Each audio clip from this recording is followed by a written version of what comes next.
వేదికను అలంకరించిన పెద్దలకి అందరికీ నమస్కారం. పిల్లలకి నా శుభాశీస్సులు.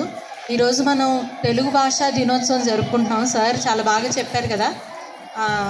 అంటే గిడుగు వెంకట రామూర్తి పంతులు గారు ఏమి చేశారు, ఎలాగ తెలుగుని పైకి తీసుకొచ్చారు అని. మనం ఇంగ్లీష్ నేర్చుకోవాలి.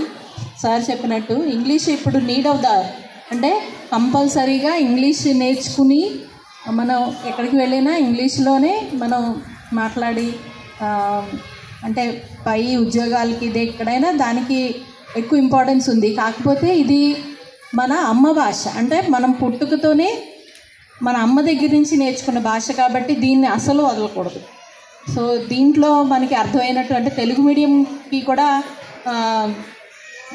ఇంపార్టెన్స్ ఇస్తున్నారు. ఎందుకని అంటే ఇవ్వాలి. ఎందుకని అంటే తెలుగులో అర్థమైనంత మనకి ఇంగ్లీషు మిగతా భాషల్లో అర్థం కాదు. మన బేసిక్స్ కనుక తెలుగులో పడితే అప్పుడు మిగతా సబ్జెక్ట్స్ కానీ మిగతావన్నీ కూడా మనం చాలా బాగా నేర్చుకోవచ్చు. సో తెలుగుని ఎప్పుడూ కూడా మనం నెగ్లెక్ట్ చేయకూడదు. సో అందరికీ మరొకసారి తెలుగు భాషా దినోత్సవ శుభాకాంక్షలు. Thank you.